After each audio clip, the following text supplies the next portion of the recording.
इंद्रियाणि पराण्याहुः तेन्द्रियेभ्यः परं मनः मनतस्तु परा बुद्धिर्यो बुद्धेः परतस्तु सः एवं बुद्धेः परं बुद्ध्वा कर्तव्यात्मानमात्मना जहितश्रुं महाबाहो कामरूपं दुरासदम्।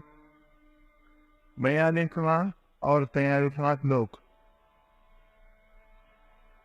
इंद्रियों को स्थूल शरीर से पर यानी तेज, प्रबल, प्रकाशक, व्यापक तथा सूक्ष्म कहते हैं। इंद्रियों से पर मन है, मन से भी पर बुद्धि है, और जो बुद्धि से भी पर है वह काम है।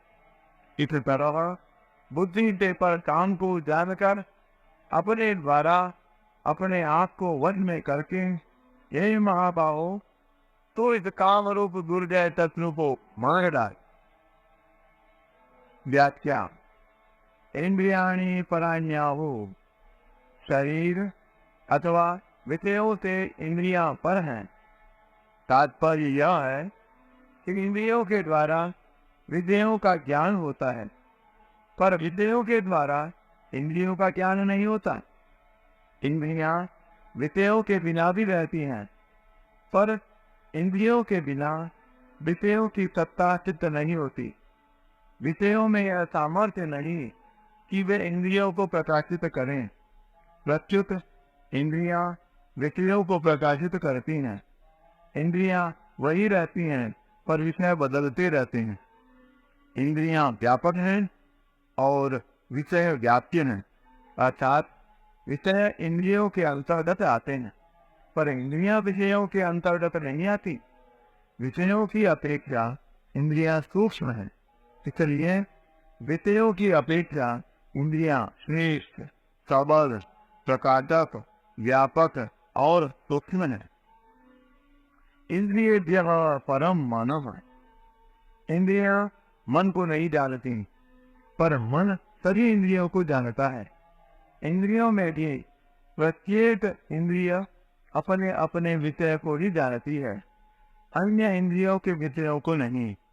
जैसे कान केवल शब्द को जानते हैं, पर स्पर्श, रूप, रस और गंध को नहीं जानते।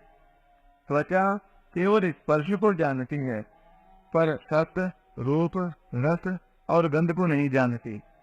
नेत्र केवल रूप को जानते हैं, पर शब्द, स्पर्श, रस और गंध को नहीं जानते। रसना केवल रस को जानती है, पर शब्द, स्पर्श, रूप और गंध को नहीं जानती। और नासिका केवल गंध को जानती है, पर शब्द, स्पर्श, रूप और रस को नहीं जानती। परंतु मन पांचों ज्ञानेंद्रियों को तथा उनके विषयों को जानता है।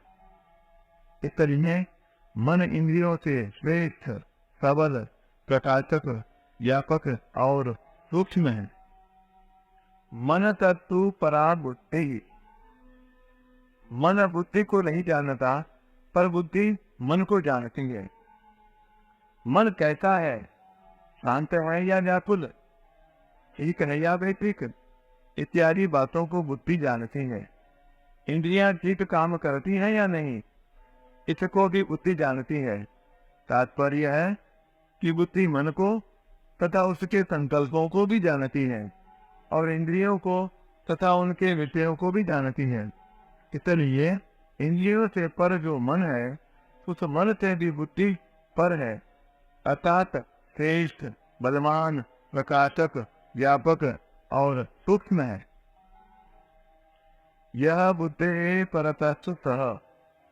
बुद्धि का स्वामी अहम है, इसलिए कहता है मेरी बुद्धि। बुद्धि करण है और अहम करता है। करण प्रत्यंत्र होता है, पर कर्ता स्वतंत्र होता है। उस आम में जो जड़ अंश है उसमें काम रहता है। जड़ अंश से तादात्म्य होने के कारण वह काम स्वरूप में यानी चेतन में रहता प्रतीत होता है। वास्तव में अहम में ही काम रहता है, क्योंकि वही भोगों की इच्छा करता है और सुख दुख का भोक्ता बनता है। भोक्ता, भोग और भोग्य, इन तीनों में सजातीयता है यानी जातीय एकता है। इनमें सजातीयता न हो तो भोक्ता में भोग्य की कामना या आकर्षण हो ही नहीं सकता। भोक्ता पद का जो प्रकाशक है, जिसके प्रकाश में भोक्ता और भोग्य तीनों की सिद्धि होती है, उस परम प्रकाशक में अर्थात शुद्ध चेतन में काम नहीं है। अहम तक सब प्रकृति का अंश है। उस अहम से भी आगे साक्षात परमात्मा का अंश स्वयं है, जो शरीर, इंद्रियां, मन, बुद्धि और अहम इन सब का आश्रय, आधार, कारण और प्रेरक है तथा श्रेष्ठ, बलवान, प्रकाशक, व्यापक और सूक्ष्म है। जड़ का अंश ही यानी प्रकृति का अंश ही सुख दुख रूप में परिणत होता है, अर्थात सुख दुख रूप विकृति जड़ में ही होती है। चेतन में विकृति नहीं है। प्रत्युत चेतन विकृति का ज्ञाता है, परंतु जड़ से तादात्म्य होने से सुख दुख का भोक्ता चेतन ही बनता है, अर्थात चेतन ही सुखी दुखी होता है। केवल जड़ में सुखी दुखी होना नहीं बनता। तात्पर्य यह है कि अहम में जो जड़ अंश है उसके साथ तादात्म्य कर लेने से चेतन भी अपने को मैं भोगता हूँ ऐसा मान लेता है। परमात्म तत्व का साक्षात्कार होते ही रसबुद्धि निवृत्त हो जाती है। तत्वोप्यस्य परम दृष्ट्वा निवर्तते। इस समय अस्य पद भोक्ता बने हुए अहम का वाचक है और जो भोक्तापन से निर्लिप्त तत्व है उस परमात्मा का वाचक परम पद है। उसके ज्ञान से रस अर्थात काम निवृत्त हो जाता है, कारण कि सुख के लिए ही कामना होती है और स्वरूप सहज सुख राशि है। इसलिए परमात्म तत्व का साक्षात्कार होने से काम अर्थात संयोग जन्य सुख की इच्छा सर्वदा और सर्वथा मिट जाती है। मार्मिक बात, स्थूल शरीर विषय है, इंद्रियां बहिकरण है और मन बुद्धि अंतःकरण है। स्थूल शरीर से इंद्रियां पर है यानी तीर्थ, सबल, प्रकाशक, व्यापक और सूक्ष्म है तथा इंद्रियों से बुद्धि पर है। बुद्धि से विपर अहम है जो करता है। उस अहम में यानी कर्ता में काम अर्थात लौकिक इच्छा रहती है। अपनी सत्ता यानी होनापन अर्थात अपना स्वरूप चेतन, निर्विकार और तत्सित आनंद रूप है। जब वह जड़ के साथ यानी प्रकृति जन्य शरीर के साथ तादात्म्य कर लेता है तब अहम उत्पन्न होता है और स्वरूप कर्ता बन जाता है।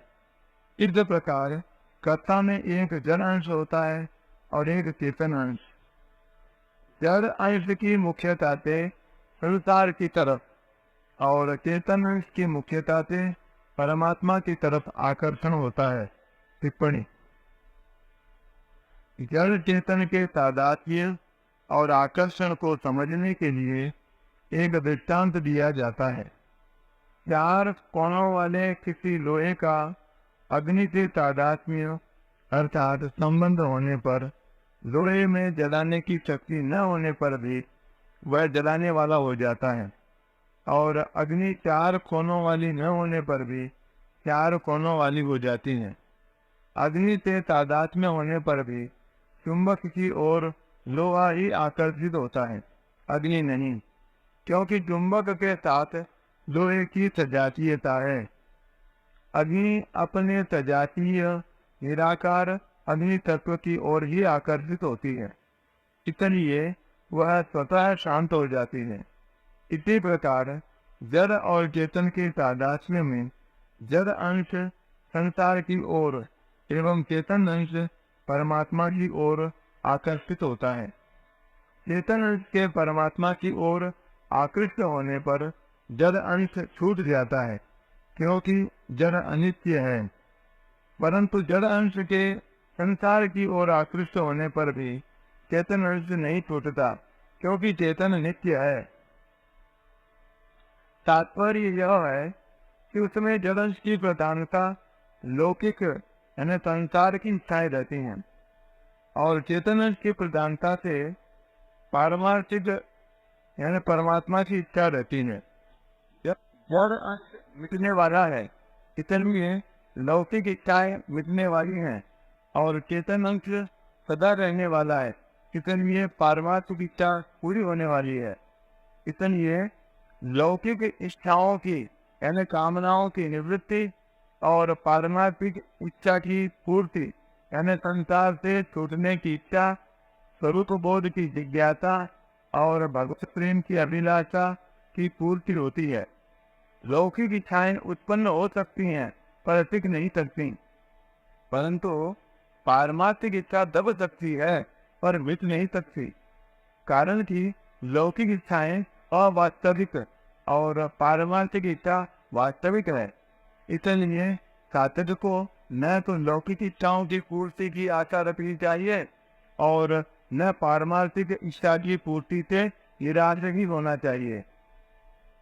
वस्तुतः मूल में इच्छा एक ही है, जो अपने अंशी परमात्मा की है, परंतु जड़ के संबंध से इस इच्छा के दो भेद हो जाते हैं, और मनुष्य अपनी वास्तविक इच्छा की पूर्ति परिवर्तनशील जड़ के द्वारा यानी संसार के द्वारा करने के लिए जड़ पदार्थों की इच्छाएं करने लगता है, जो उसकी भूल है।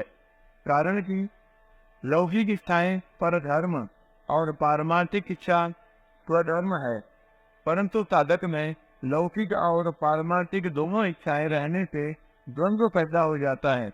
द्वंद्व पैदा होने से साधक में भजन, ज्ञान, सत्संग आदि के समय तो पारमार्थिक इच्छा जागृत रहती है, पर अन्य समय में उसकी पारमार्थिक इच्छा दब जाती है और लौकिक इच्छाएं यानी भोग एवं संग्रह की इच्छाएं उत्पन्न हो जाती हैं।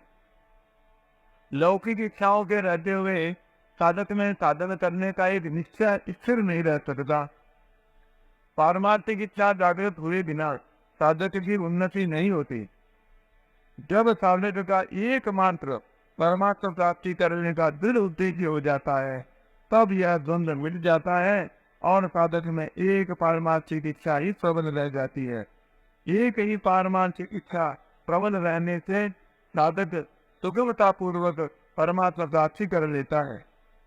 इसलिए लौकिक और पारमार्थिक इच्छा का द्वंद्व मिटाना साधक के लिए बहुत आवश्यक है। शुद्ध स्वरूप में अपने अंशी परमात्मा की ओर स्वतः एक आकर्षण या रुचि विद्यमान रहती है। इसको प्रेम कहते हैं। जब वह संसार के साथ अपना संबंध मान लेता है, तब वह प्रेम दब जाता है और काम उत्पन्न हो जाता है। जब तक काम रहता है, तब तक प्रेम जागृत नहीं होता, और जब तक प्रेम जागृत नहीं होता, तब तक काम का सर्वथा नाश नहीं होता। जड़ अंश की मुख्यता से जिस समय सांसारिक भोगों की इच्छा रहती है यानी कामना रहती है, उसी में चेतन अंश की मुख्यता से परमात्मा की इच्छा भी रहती है। अतः वास्तव में काम का निवास जड़ अंश में ही है, पर वह भी चेतन के संबंध से ही है। चेतन का संबंध टूटते ही काम का नाश हो जाता है। तात्पर्य यह हुआ कि चेतन द्वारा जड़ से संबंध विच्छेद करते ही जड़ चेतन के तादात्म्य रूप अहम का नाश हो जाता है, और अहम का नाश होते ही काम भी नष्ट हो जाता है। अहम में जो जड़ अंश है, उसमें काम रहता है। इसकी प्रबल युक्ति यह है कि दृश्य रूप से दिखने वाला संसार, उसे देखने वाली इंद्रियां तथा बुद्धि और उसे देखने वाला स्वयं भोक्ता, इन तीनों में जातीय एकता के बिना यानी धातुगत एकता के बिना भोक्ता का भोग्य की ओर आकर्षण हो ही नहीं सकता। कारण कि आकर्षण सजातीयता में ही होता है, विजातीयता में नहीं। जैसे नेत्रों का रूप के प्रति ही आकर्षण होता है, शब्द के प्रति नहीं। यही बात सब इंद्रियों में लागू होती है। बुद्धि का भी समझने के विषय में यानी विवेक विचार में आकर्षण होता है, शब्द आदि विषयों में नहीं। यदि होता है तो इंद्रियों को साथ में लेने से ही होता है। ऐसे ही स्वयं की अर्थात चेतन की परमात्मा से तात्विक एकता है, इसलिए स्वयं का परमात्मा की ओर आकर्षण होता है। यह तात्विक एकता जड़ अंश का सर्वथा त्याग करने से अर्थात जड़ से माने हुए संबंध का सर्वथा विच्छेद करने से ही अनुभव में आती है। अनुभव में आते ही प्रेम जागृत हो जाता है। प्रेम में जड़ता का अंश भी यानी असत का अंश भी सिद्ध नहीं रहता, अर्थात जड़ता का अत्यंत अभाव हो जाता है। प्रकृति के कार्य महत्त्व का अनाथ समष्टि बुद्धि का अत्यंत सूक्ष्म अंश कारण शरीर ही अहम का जड़ अंश है। इस कारण शरीर में ही काम रहता है। कारण शरीर के तादात्म्य से काम स्वयं में टिकता है। तादात्म्य मिटने पर जिसमें काम का लेख भी नहीं है, ऐसे अपने शुद्ध स्वरूप का अनुभव हो जाता है। स्वरूप का अनुभव हो जाने पर काम सर्वथा निवृत्त हो जाता है। एवं बुद्धे परम बुद्ध्वा, पहले शरीर से पर इंद्रियां, इंद्रियों से पर मन, मन से पर बुद्धि और बुद्धि से पर काम को बताया गया। अब उपर्युक्त पदों में बुद्धि से पर काम को जानने के लिए कहने का अभिप्राय यह है कि यह काम आम में रहता है, अपने वास्तविक स्वरूप में काम नहीं है। यदि स्वरूप में काम होता तो कभी मिटता नहीं। नाटवान जड़ के साथ तादात्म्य कर लेने से ही काम उत्पन्न होता है। तादात्म्य में भी काम रहता तो जड़ नहीं है, पर ठीक सा है स्वरूप में।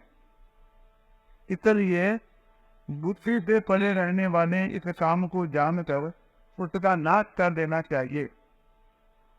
तत्सभ्यात्मानमात्मना, बुद्धि से परे अहम में रहने वाले काम को मारने का उपाय है अपने द्वारा अपने आप को वश में करना, अर्थात अपना संबंध केवल अपने शुद्ध स्वरूप के साथ अथवा अपने अंशी भगवान के साथ रखना, जो वास्तव में है। छठे अध्याय के 5वें श्लोक में उत्तरे दाक्षिणात्मानम पद से और छठे श्लोक में येहात्मी वात्मना युतः पदों से भी मेरी बात कही है। स्वरूप यानी स्वयं साक्षात परमात्मा का अंश है और शरीर, इंद्रियां, मन, बुद्धि संसार के अंश है। जब स्वरूप अपने अंश से परमात्मा से विमुख होकर प्रकृति के सम्मुख हो जाता है यानी संसार के सम्मुख हो जाता है, तब उसमें कामनाएं उत्पन्न हो जाती हैं। कामनाएं अभाव से उत्पन्न होती हैं और अभाव संसार के संबंध से होता है, क्योंकि संसार अभाव रूप ही है। ना ततो विद्यते भावः, संसार से संबंध स्थिर होते ही कामनाओं का नाश हो जाता है, क्योंकि स्वरूप में अभाव नहीं है। ना भावो विद्यते सतः, परमात्मा से विमुख होकर संसार से अपना संबंध मानने पर भी जीव की वास्तविक इच्छा यानी आवश्यकता या भूख अपने अंश ही परमात्मा को प्राप्त करने की ही होती है। मैं सदा जीता रहूं, मैं सब कुछ जान जाऊं, मैं सदा के लिए सुखी हो जाऊं, इस रूप में वह वास्तव में सतचित आनंद स्वरूप परमात्मा की ही इच्छा करता है, पर संसार से संबंध मानने के कारण वह बोलते इन इच्छाओं को संसार से ही पूरी करना चाहता है। यही काम है। इस काम की पूर्ति तो कभी हो ही नहीं सकती, इसलिए इस काम का नाश तो करना ही पड़ेगा। जिसने संसार से अपना संबंध जोड़ा है वही उसे तोड़ भी सकता है। इसलिए भगवान ने अपने द्वारा ही संसार से अपना संबंध विच्छेद करके काम को मारने की आज्ञा दी है। अपने द्वारा ही अपने आप को वश में करने में कोई अभ्यास नहीं है, क्योंकि अभ्यास संसार की सहायता से ही होता है, यानी शरीर, इंद्रियां, मन और बुद्धि की सहायता से ही होता है। इसलिए अभ्यास में संसार के संबंध की सहायता लेनी पड़ती है। वास्तव में अपने स्वरूप में स्थिति अथवा परमात्मा की प्राप्ति संसार की सहायता से नहीं होती, प्रत्युत संसार के त्याग से, यानी संबंध विच्छेद से अपने आप से होती है। मार्मिक बात, जब चेतन अपना संबंध जड़ के साथ मान लेता है तब उसने संसार की भी इच्छा होती है, यानी उसने भोग की भी इच्छा होती है, और परमात्मा की भी। जड़ से संबंध मानने पर जीव से यही भूल होती है कि वह सत चित आनंद स्वरूप परमात्मा की इच्छा अभिलाषा को संसार से भी पूरी करने के लिए सांसारिक पदार्थों की इच्छा करने लगता है। परिणाम स्वरूप उसकी ये दोनों ही इच्छाएं स्वरूप बोध के बिना कभी मिटती नहीं। संसार को जानने के लिए संसार से अलग होना और परमात्मा को जानने के लिए परमात्मा से अभिन्न होना आवश्यक है, क्योंकि वास्तव में स्वयं की संसार से भिन्नता और परमात्मा से अभिन्नता है, परंतु संसार की इच्छा करने से स्वयं संसार से अपनी अभिन्नता या समीपता मान लेता है, जो कभी संभव नहीं। और परमात्मा की इच्छा करने से स्वयं परमात्मा से अपनी भिन्नता या दूरी, विमुखता मान लेता है, पर इसकी संभावना ही नहीं। हाँ, सांसारिक इच्छाओं को मिटाने के लिए पारमार्थिक इच्छा करना बहुत उपयोगी है। यदि पारमार्थिक इच्छा तीव्र हो जाए तो लौकिक इच्छाएं स्वतः मिट जाती हैं। लौकिक इच्छाएं सर्वथा मिटने पर पारमार्थिक इच्छा पूरी हो जाती है, अर्थात नित्य प्राप्त परमात्मा का अनुभव हो जाता है। इस पर एक टिप्पणी, यदा सर्वे प्रमुच्यन्ते कामा येते हृदि स्थिता अथा मर्त्यो मृतो भवत्यत्र ब्रह्म समश्नुते। साधक के हृदय में स्थित संपूर्ण कामनाएं जब समूल नष्ट हो जाती हैं तब मरण धर्मा मनुष्य अमर हो जाता है, और यही यानी मनुष्य शरीर में ही ब्रह्म का भली भांति अनुभव कर लेता है। विमुञ्चति यदा कामान मानवो मनसि स्थितान् सर्गेव पुंडरीकास्य भगवत्वाय कल्पते। कमल नयन, जिस समय मनुष्य अपने मन में रहने वाली समस्त कामनाओं का परित्याग कर देता है, उसी समय वह भगवत स्वरूप को प्राप्त कर लेता है। कारण कि वास्तव में परमात्मा सदा सर्वत्र विद्यमान है, पर लौकिक इच्छाएं रहने से उनका अनुभव नहीं होता। यदि शत्रु महाबाहो काम रूपम विदा तदम। महाबाहु का अर्थ है बड़ी और बलवान भुजाओं वाला, अर्थात शूरवीर। अर्जुन को महाबाहो अर्थात सूरवीर कहकर भगवान यह लक्ष्य कराते हैं कि तुम इस काम रूप शत्रु का दमन करने में समर्थ हो। संसार से संबंध रखते हुए काम का नाश करना बहुत कठिन है। यह काम बड़ों बड़ों के भी विवेक को ढककर उन्हें कर्तव्य से चित कर देता है, जिससे उनका पतन हो जाता है। इसलिए भगवान ने इसे दुर्जय शत्रु कहा है। काम को दुर्जय शत्रु कहने का तात्पर्य इससे अधिक सावधान रहने में है। इसे दुर्जय समझकर निराश होते नहीं। किसी एक कामना की उत्पत्ति, पूर्ति, अपूर्ति और निवृत्ति होती है। इसलिए मात्र कामनाएं उत्पन्न और नष्ट होने वाली हैं, परंतु स्वयं निरंतर रहता है और कामनाओं के उत्पन्न तथा नष्ट होने को जानता है। अतः कामनाओं से वह सुगमता पूर्वक संबंध विच्छेद कर सकता है, क्योंकि वास्तव में संबंध है ही नहीं। इसलिए साधक को कामनाओं से कभी घबराना नहीं चाहिए। यदि साधक का अपने कल्याण का पक्का उद्देश्य है, तो वह काम को सुगमता पूर्वक मार सकता है। इस पर एक टिप्पणी। उद्देश्य या लक्ष्य सदैव अविनाशी का ही होता है, अर्थात चेतन तत्व परमात्मा का ही होता है, नाशवान का नहीं, यानी संसार का नहीं। नाशवान की कामनाएं ही होती हैं, उद्देश्य नहीं होता। उद्देश्य वह होता है जिससे मनुष्य निरंतर चाहता है, चाहे शरीर के टुकड़े टुकड़े ही क्यों न कर दिए जाए, तो भी वह उद्देश्य को ही चाहता है। उद्देश्य की सिद्धि अवश्य होती है, पर कामनाओं की सिद्धि नहीं होती, प्रकृत नाश होता है। उद्देश्य सदा एक ही रहता है, पर कामनाएं बदलती रहती हैं।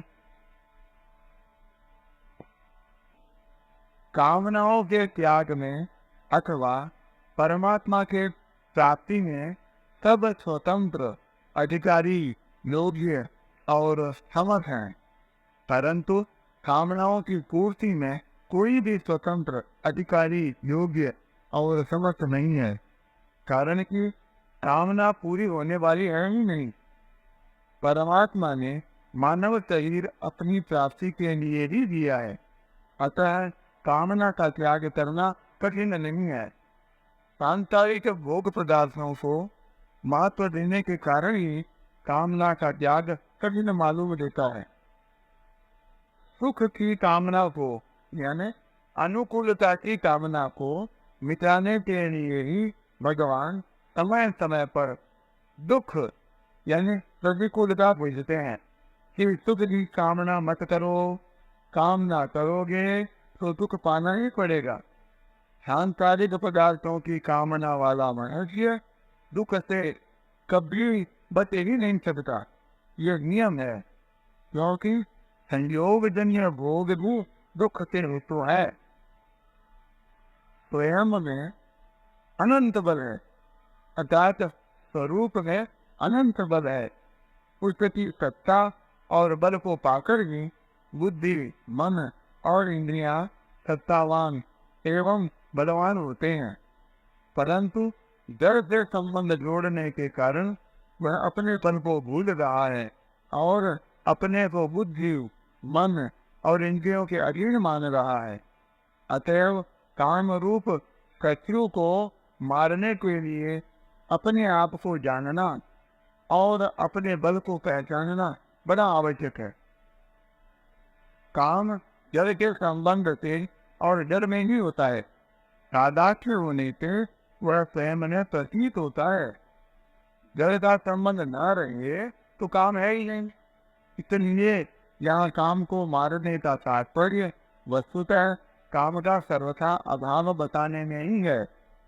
इसके विपरीत यदि काम अर्थात कामना की सत्ता को मानकर उसे मिटाने की चेष्टा करें तो कामना का मिटना कठिन है। कारण कि वास्तव में कामना की स्वतंत्र सत्ता है भी नहीं। कामना उत्पन्न होती है और उत्पन्न होने वाली वस्तु नष्ट होगी ही, यह नियम है। नई कामना ना करें तो पहले की कामनाएं अपने आप नष्ट हो जाएंगी।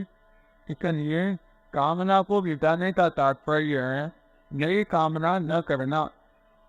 शरीर आदि सांसारिक पदार्थों को मैं, मेरा और मेरे लिए मानने से ही अपने आप में कमी का अनुभव होता है। पर मनुष्य भूल प्रयोग कमी की पूर्ति भी सांसारिक पदार्थों से भी करना चाहता है। इसलिए वह उन पदार्थों की कामना करता है। परंतु वास्तव में आज तक सांसारिक पदार्थों से किसी की भी कमी की पूर्ति हुई नहीं, होती नहीं और हो सकती भी नहीं। कारण कि स्वयं अविनाशी है और पदार्थ नाशवान है। स्वयं अविनाशी होकर भी नाशवान की कामना करने से लाभ तो कोई होता नहीं और आगे कोई चीज बातिल रहती नहीं। इसलिए भगवान कामना को शत्रु बताते हुए उसे मार डालने की आज्ञा देते हैं। कर्मयोग के द्वारा इस कामना का नाश सुगमता से हो जाता है। कारण कि कर्मयोग का साधक संसार की छोटी से छोटी अथवा बड़ी से बड़ी तस्वीर गतिया परमात्मा प्राप्ति का उद्देश्य रखकर दूसरों के लिए भी करता है, कामना से सोचने के लिए नहीं। वह प्रत्येक क्रिया निष्काम भाव को एवं दूसरों के हित और सुख के लिए भी करता है। अपने लिए कभी कुछ नहीं करता। कुछ के पास जो समय, समझ, सामग्री और सामर्थ्य है वह सब अपनी नहीं है, प्रत्युत मिली हुई है और जितुर जाएगी। इसलिए वह उसे अपनी कभी न मानकर इस स्वार्थ भाव को संसार की ही मानकर संसार की ही सेवा में लगा देता है। उसे पूरी की पूरी संसार की सेवा में लगा देता है, अपने पास बचाकर नहीं रखता। अपना न मानने से ही वह पूरी की पूरी सेवा में लगती है, अन्यथा नहीं। कर्मयोगी अपने लिए कुछ करता ही नहीं, अपने लिए कुछ चाहता ही नहीं और अपना कुछ मानता ही नहीं। इसलिए उसमें कामनाओं का नाश सुगमता पूर्वक हो जाता है। कामनाओं का सर्वथा नाश होने पर उसके उद्देश्य की पूर्ति हो जाती है और वह अपने आप में ही अपने आप को पाकर कृतकृत्य, ज्ञात ज्ञातव्य और प्राप्त प्राप्तव्य हो जाता है। अर्थात उसके लिए कुछ भी करना, जानना और पाना सिद्ध नहीं रहता। परिशिष्ट भाव। भगवान ने इंद्रियां, मन और बुद्धि का नाम तो लिया है, पर अहम का नाम नहीं लिया। अहम बुद्धि से परे है। 7वें अध्याय के 4थे श्लोक में भी भगवान ने बुद्धि के बाद अहम को लिया है। भूमिरापो नलो वायु खम मनो बुद्धिरेव च अहंकार इति यम में। अतः यहाँ भी सह पद से अहम में रहने वाले काम को ही लेना चाहिए। जब तक स्वरूप का साक्षात्कार नहीं होता तब तक अहम में काम रहता है। स्वरूप का साक्षात्कार होने पर अहम में काम नहीं रहता। परं दृष्ट्वा निवर्तते। सुख तो है स्वरूप में, पर काम के कारण मनुष्य जड़ता को सत्ता और महत्ता देकर उससे सुख चाहता है। जब तक जड़ता का संबंध है तब तक काम है। जड़ता से सर्वथा संबंध विच्छेद होने पर प्रेम होता है। काम अपने में है, रसोप्यस्य। अपने में होने से ही काम हमारे लिए बाधक होता है। अगर यह अपने में न हो, दूसरे इंद्रियां, मन, बुद्धि में हो, तो हमारे को क्या बाधा लगी। अपने में काम होने से ही स्वयं सुखी दुखी होता है, कर्ता भोक्ता होता है। वास्तविक दृष्टि से देखा जाए तो काम अपने में माना हुआ है, अपने में है नहीं, तभी यह मिटता है।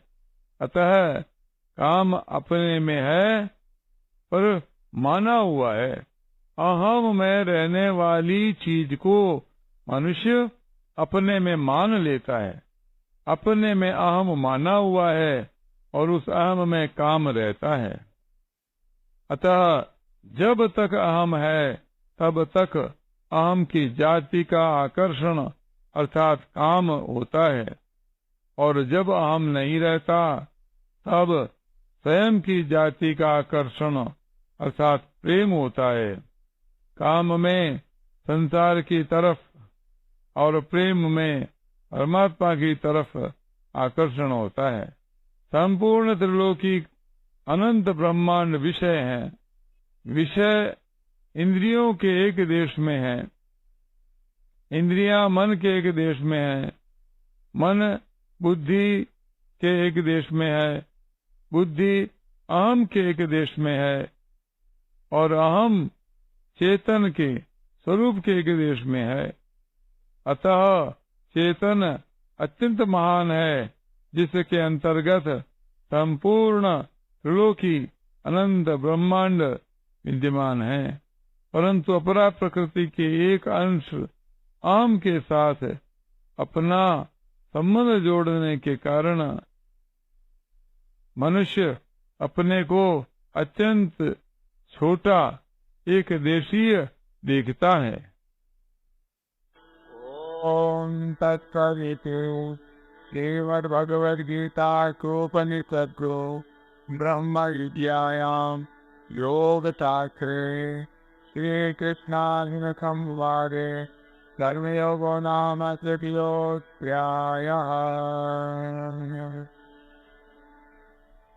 इस प्रकार ओम तत्सत इन भगवान नामों के उच्चारण पूर्वक ब्रह्म विद्या और योग शास्त्रमय श्रीमद् भगवद गीतोपनिषद रूप श्री कृष्णार्जुन संवाद में कर्मयोग नामक तीसरा अध्याय पूर्ण हुआ। इस तीसरे अध्याय का नाम कर्मयोग है, क्योंकि कर्मयोग का जितना विशद वर्णन तीसरे अध्याय में है उतना गीता के अन्य अध्यायों में नहीं हुआ।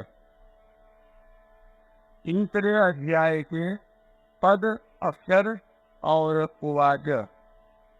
इस अध्याय में अथ तृतीयोऽध्याय के 3, अर्जुन उवाच आदि पदों के 8, श्लोकों के 542 और पुस्तिका के 13 पद हैं।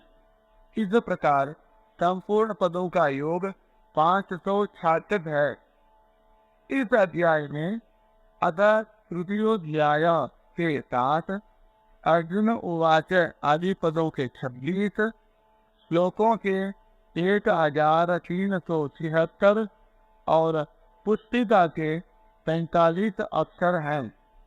इस प्रकार संपूर्ण अक्षरों का योग 1454 है।